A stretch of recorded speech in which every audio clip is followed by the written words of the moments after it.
नमस्कार, आप देख रहे हैं खबर दोपहर। आपके साथ मैं हूं अलीम अतहर। बुलेटिन की शुरुआत बड़ी खबर से करेंगे और बड़ी खबर के लिए आपको सीधे लिए चलते हैं न्यूज रूम, जहां हमारे साथ सहयोगी शिप्रा जुड़ी हुई है। अलीम, इस वक्त की बड़ी खबर बगहा से आ रही है, जहां मिड डे मील खाने से बीमार हुए बच्चों की संख्या 100 से भी ज्यादा हो गई है। बीमार बच्चों को अनुमंडलीय अस्पताल में भर्ती करा दिया गया है और अस्पताल में डॉक्टरों की टीम बच्चों का इलाज कर रही है। लेकिन सबसे बड़ी बात यह है कि अस्पताल में बेड की भारी कमी है, जिसके कारण एक ही बेड पर 5 बच्चों का इलाज चल रहा है। यहाँ जन चेतना जागृति विकास मंच नामक एनजीओ की ओर से स्कूल में खाना मुहैया कराया गया था और खाना खाने के बाद से ही बच्चों में पेट दर्द और उल्टी की शिकायत होने लगी। अनुमंडल अस्पताल से इस पर और जानकारी दे रहे हैं संवाददाता मुन्ना राज। तो आपको बता दें, बड़ी खबर ये बगहा से है, जहां पर 100 बच्चे बीमार हो गए हैं। मिड डे मील खाने से 100 बच्चे बीमार हो गए हैं। उल्टी की शिकायत आई है, जिसके बाद अनुमंडल अस्पताल में उनको भर्ती कराया गया है। तस्वीरें आप देख सकते हैं किस तरह से अनुमंडल अस्पताल में अफरा तफरी का माहौल है बच्चों के इलाज के लिए। ये तस्वीर देखिए, ये बिहार के स्वास्थ्य व्यवस्था की तस्वीर है। एक बेड पर 4-4, 5-5 बच्चों का इलाज किया जा रहा है। आप समझ सकते हैं कि किसी भी तरह के आपातकालीन स्थिति के लिए बिहार के अस्पताल कितने तैयार हैं। यहां पर मिड डे मील खाने से बच्चे बीमार पड़ते हैं और उनकी तादाद बढ़ते बढ़ते 100 तक पहुंच जाती है, जिसके बाद आनन फानन में अस्पताल में बच्चों को लाया जाता है। लेकिन अस्पताल में बेड की क्या कुछ हालात हैं, अस्पताल में व्यवस्थाओं की क्या कुछ हालात हैं, और आप देख सकते हैं तस्वीरें। काफी ज्यादा बच्चे बीमार हैं और इसीलिए उनका इस वक्त इलाज चल रहा है। डॉक्टरों की टीम यहां पर जुटी हुई है इलाज के लिए। स्वास्थ्य विभाग की तरफ से इलाज मुहैया कराया जा रहा है। और हमारे साथ बगहा की एसडीएम जुड़ी हुई हैं डॉक्टर अनुपमा सिंह। डॉक्टर अनुपमा, आपसे हम जानना चाहेंगे, आखिर इस तरह से लापरवाही का जिम्मेदार कौन है?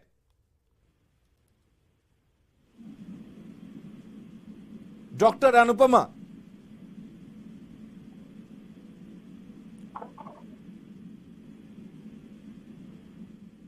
डॉक्टर अनुपमा, अगर आप तक हमारी आवाज पहुंच रही है तो बताएं कि इतनी बड़ी लापरवाही कि इतने बड़े तादाद में बच्चे बीमार हो गए, मिड डे मील में इस तरह की गड़बड़ी आखिर हुई कैसे? कौन जिम्मेदार है इसका?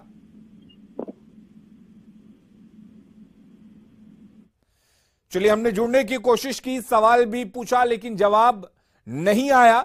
लेकिन आपको बता दें, बगहा से यह बड़ी खबर है, जहां पर मिड डे मील खाने से करीब 100 बच्चे बीमार हो गए हैं।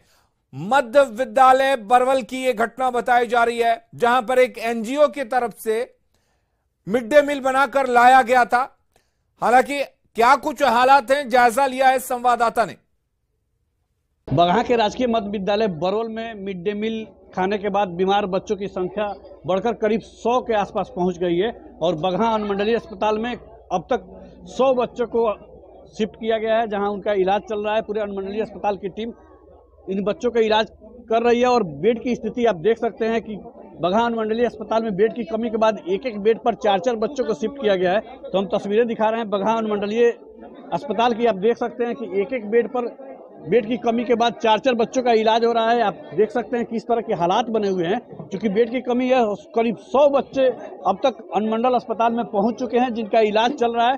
तो काफी यहाँ माहौल भी ग्रामीणों का आक्रोश है और बाहर अस्पताल के बाहर लोग हंगामा भी करने पर उतारे हुए हैं। जिस तरह से एनजीओ की ओर से स्कूल में खाना उपलब्ध कराया गया और खाना उपलब्ध होने के बाद खिलाने की जब कवायद शुरू हुई है, तो खाना खाना के बाद लगातार बच्चों में उल्टी और सर दर्द की शिकायत हुई है और शिकायत के बाद एक करके संख्या जो शुरुआती दौर में 12 सामने आया था, वो बढ़कर करीब 100 के आसपास पहुंच गया है।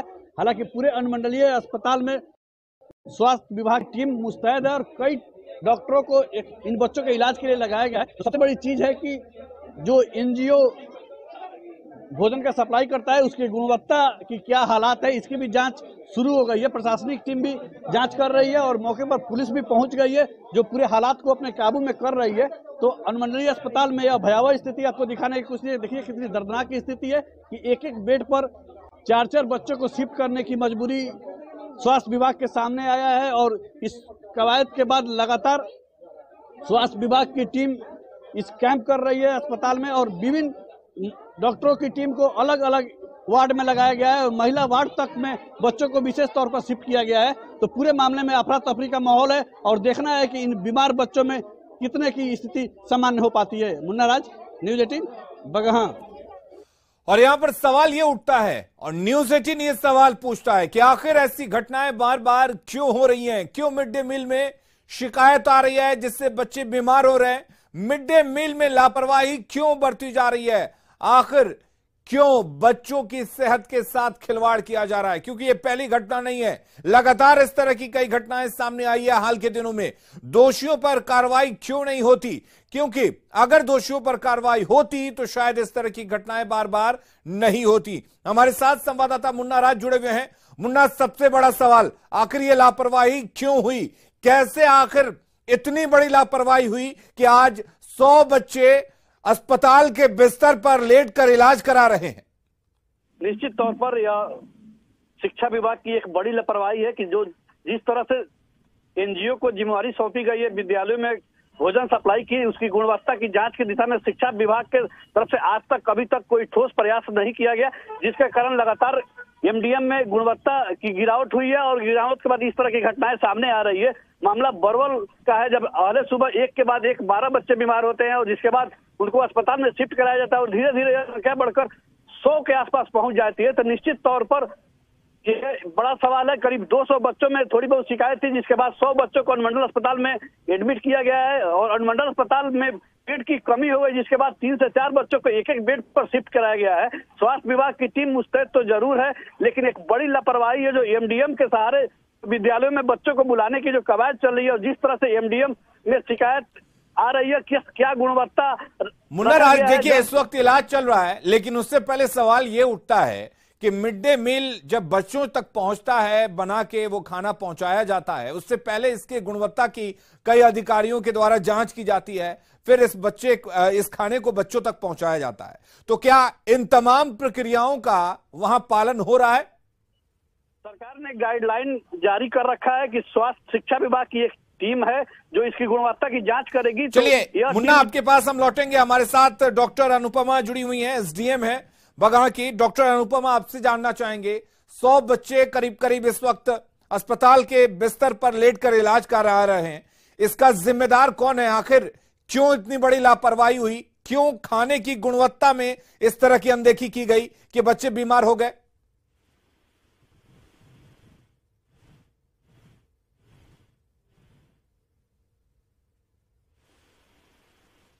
डॉक्टर अनुपमा, अगर आप तक हमारी आवाज पहुंच रही है तो बताएं, आखिर क्यों इतनी बड़ी लापरवाही? इसका जिम्मेदार आखिर कौन है?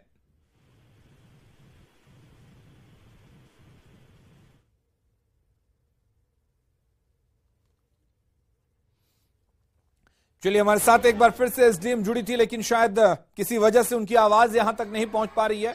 लेकिन आपको बता दें कि ये तस्वीरें आप देख सकते हैं, 2 तस्वीरें इस वक्त आपके टीवी स्क्रीन पर, और दोनों ही तस्वीरें इस बात की गवाह हैं कि किस तरह से बच्चे इस वक्त अस्पताल में इलाज करा रहे हैं। दरअसल ये एक बड़ी लापरवाही कही जा सकती है कि मध्य विद्यालय बरवल में मिड डे मील का खाना खाने से करीब 100 बच्चे बीमार हो जाते हैं और उन बच्चों का इस वक्त अनुमंडल अस्पताल में इलाज कराया जा रहा है। खुशी का माहौल, खौफ की गोली,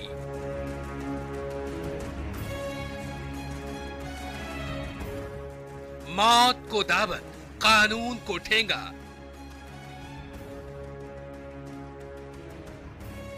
महफिल में बंदूकबाज, बारात में फायरिंग। उपनयन संस्कार में ठाए ठाए।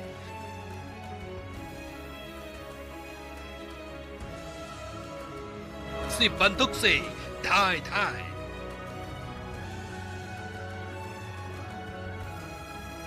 हादसे के बाद भी सबक नहीं।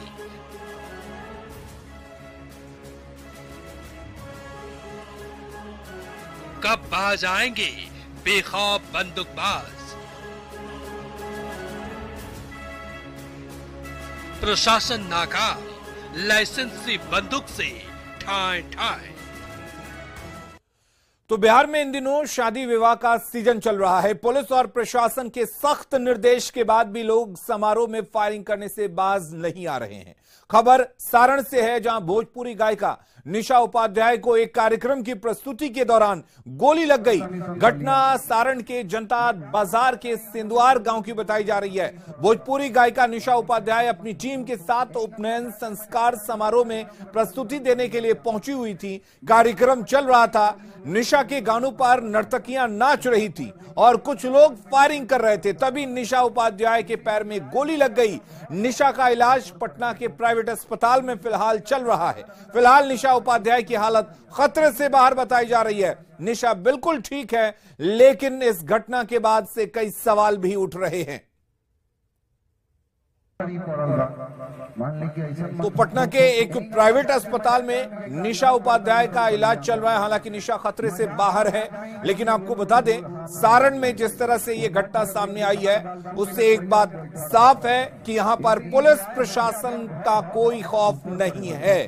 भले ही प्रशासन कई तरह के दावे करता हो, लेकिन लोगों में बिल्कुल खौफ नहीं है। और शायद यही वजह है कि लाइसेंसी हथियार के साथ यहां पर फायरिंग की जाती है और सारण प्रशासन को इसकी जानकारी तक नहीं मिलती है। गोली चलती है, एक गायिका को गोली लगती है और उसके बाद उसे पटना के एक निजी अस्पताल में इलाज के लिए भर्ती कराया जाता है, लेकिन उसके बावजूद सारण प्रशासन को इसकी जानकारी तक नहीं लगती है। और न्यूज़ 18 पूछता है कि इतने सख्त निर्देश के बाद भी आखिर लोग बाज क्यों नहीं आ रहे हैं। लगातार घटनाएं घट रही हैं, उसके बाद भी समारोह में आखिर फायरिंग क्यों हो रही है। सवाल यह भी है कि क्या कार्रवाई नहीं होने से लोगों का मन बढ़ रहा है, क्योंकि अगर पुलिस प्रशासन कार्रवाई करता तो शायद लोगों में पुलिस प्रशासन का डर होता और लोग इस तरह से फायरिंग करने से बाज जाते और इस तरह की घटनाओं पर लगाम लगता।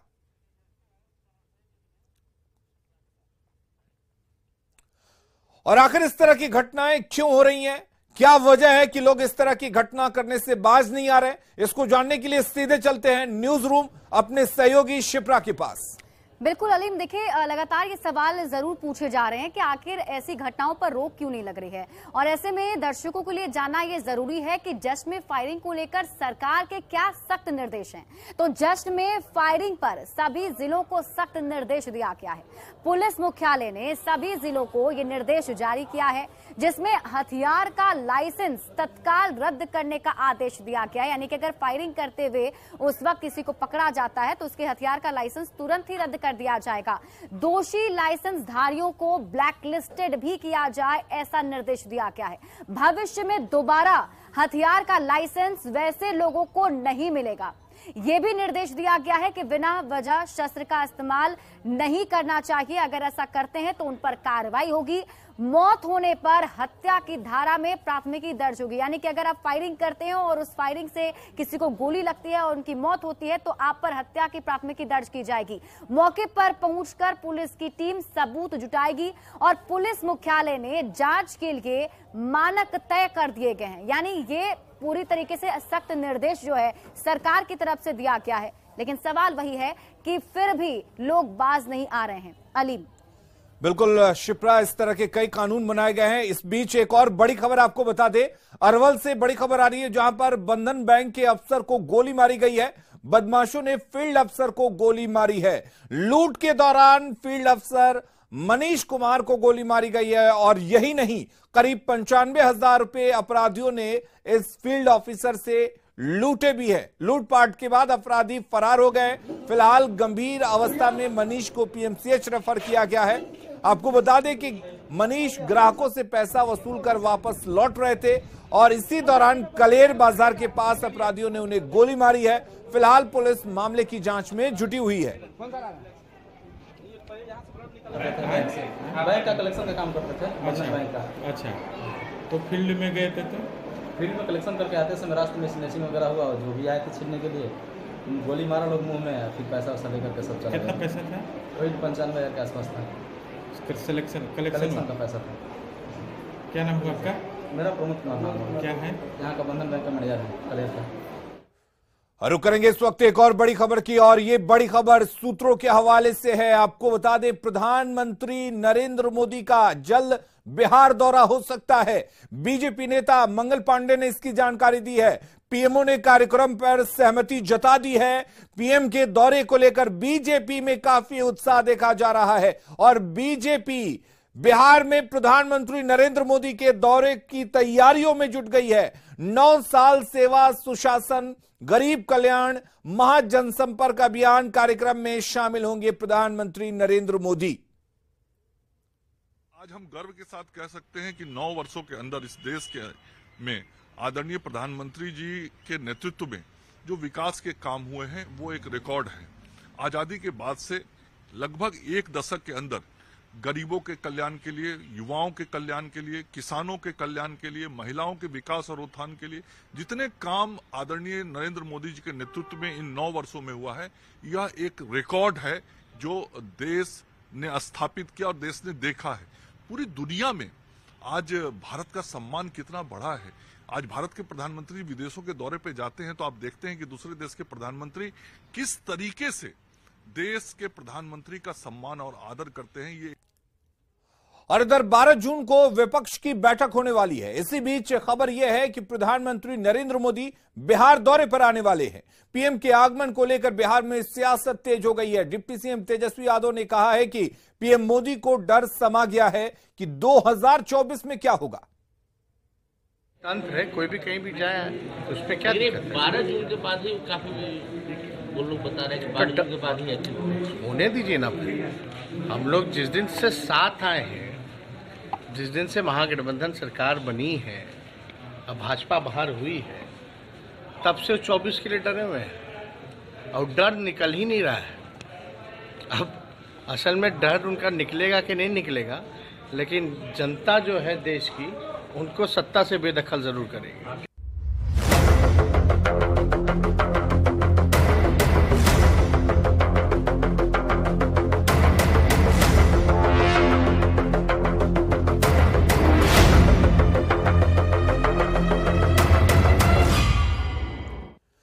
बिहार सरकार ने शराबबंदी कानून में एक बार फिर ढील देने की घोषणा की है। सरकार के ताजा फैसले के मुताबिक अब गाड़ी मालिक गाड़ी की बीमा कवर राशि का 10% भुगतान कर अपनी गाड़ी छुड़वा सकते हैं। अधिकतम 5 लाख रुपए तक का जुर्माना वसूला जाएगा।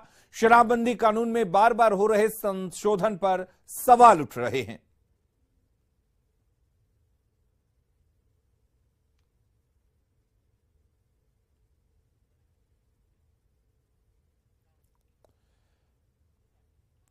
तो शराबबंदी कानून में ढील को लेकर बीजेपी ने सरकार पर हमला बोला है, तो महागठबंधन ने सरकार का बचाव किया है, जिससे मुख्यतः राजद और जदयू से जुड़े हुए लोगों को सीधा सीधा आर्थिक लाभ पहुंचता है।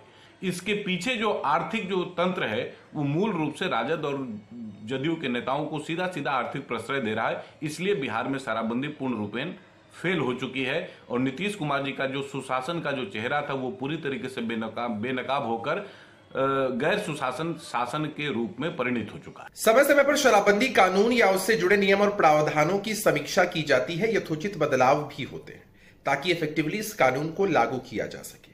जब नियम कड़े होते हैं तब विपक्ष के लोग बेचैन हो उठते हैं और जब नियमों में बदलाव किया जाता है, सहूलियत दी जाती है ताकि लोग इसके इंपॉर्टेंस को समझ सकें। देखिए, इस बात से तो कोई असहमत नहीं होगा कि शराब बहुत ही बुरी चीज है और इससे हमारी नस्लें खराब होती हैं। तो शराबबंदी होनी चाहिए। मुझे लगता है सभ्य समाज इसका स्वागत करेगा। लेकिन जो शराब माफिया हैं, जो नेक्सस हैं और बहुत से वर्ग ऐसे हैं जो इसको सपोर्ट करते हैं, शराब बना रहे हैं अवैध तरीके से, बेच रहे हैं अवैध तरीके से। कानून किस तरह से काम करे? जनता का दमन नहीं हो सकता क्योंकि बड़ी आबादी शराब के पक्ष में है। बिहार में शराबबंदी कानून में कोई ढिलाई का सवाल ही नहीं उठता है। आदरणीय मुख्यमंत्री श्री नीतीश कुमार जी ने जो संकल्प लिया है उसका असर दिख रहा है। अब बिहार पूरी तरह से नशा मुक्त हो चला है और लगातार आदरणीय मुख्यमंत्री नीतीश कुमार जी समीक्षा करते हैं। समय समय पर कुछ बदलाव होते हैं नियमों में। रुक कर लेते हैं इस वक्त एक और बड़ी खबर की। पटना से बड़ी खबर आ रही है, जहां पर मोहनिया एसडीएम के यहां एसवीयू का छापा पड़ा है। स्पेशल विजिलेंस यूनिट ने छापा मारा है। स्पेशल विजिलेंस यूनिट की छापेमारी हुई है। एसडीएम के पास बेनामी संपत्ति के सबूत मिले हैं। सूत्रों के हवाले से बड़ी खबर आपको बता दें, छापेमारी में बेनामी संपत्ति के कई साक्ष्य मिले हैं। दर्ज कांड से कई गुना ज्यादा संपत्ति के साक्ष्य मिले हैं। सूत्रों के हवाले से इस वक्त हम आपको ये बड़ी जानकारी दे रहे हैं। स्पेशल विजिलेंस यूनिट के अफसरों के हवाले से ये खबर है। संजय हमारे साथ लगातार इस खबर पर जुड़े हुए हैं। संजय, आपसे जानना चाहेंगे क्या कुछ खुलासा हुआ है? जैसा कि पहले से ही अनुमान लगाया जा रहा था कि जो संपत्ति के ऊपर मामला दर्ज किया गया था उससे कई गुना ज्यादा संपत्ति मिल सकती है। जी बिल्कुल, ये सोर्सेस के हवाले से मैं आपको खबर दे रहा हूं। जो स्पेशल विजिलेंस यूनिट सोर्सेस है उन्होंने इस बात की जानकारी दी है न्यूज 18 को कि जो 84 लाख कुछ हजार रुपए की बात आई थी सामने, उससे कई गुना अधिक संपत्ति मिली। और सबसे बड़ी बात की बेनामी संपत्ति की भी बात सामने आई है। जो सीएम है उनके ठिकाने पर जो छापेमारी हुई है उसमें बेनामी संपत्ति भी मिली है और अब छानबीन चल रही, पिस्टल भी रिकवर किया गया है। और ये सारी चीजें जो सोर्सेज वो बता रहे हैं, छापेमारी जैसे जैसे आगे बढ़ेगी निश्चित तौर पर दायरा बढ़ेगा और आय से अधिक संपत्ति का ये मामला कहीं ऊपर जाएगा, जितनी आशंका और अनुमान स्पेशल विजिलेंस यूनिट के अधिकारियों को नहीं था। जी अली। संजय, किस तरह की संपत्ति का खुलासा हो रहा है, क्या कुछ पता चल पाया है? जी देखिए, प्राइमा फेसी जो जानकारी दी है सूत्रों ने, जो वहाँ छापेमारी में टीम लगी हुई थी, उसने भी इस बात की जानकारी दी है कि जो बेनामी संपत्ति है वो जमीन से रिलेटेड है। यानी जमीन के जो कागजात मिले हैं वो बेनामी मिले हैं और वो इनके ठिकाने पर मिले हैं, वो दूसरे के नाम से हैं। तो बेनामी संपत्ति में भी जमीन मिला और दूसरे कागजातों की जो है LIC के कई डॉक्यूमेंट्स मिले हैं, जो बैंक सेविंग्स है सर्टिफिकेट, वो रिकवर किए गए हैं। तो ये दायरा जो है वो बढ़कर आगे जा रहा है और देखना होगा जब छापेमारी अभी घंटों चलेगी। चलिए संजय, आप नजर बनाए रखिए इस बड़ी खबर पर। हम लगातार आपसे जानकारी लेते रहेंगे। खबरें लगातार जारी हैं, आप बने रहिए हमारे साथ।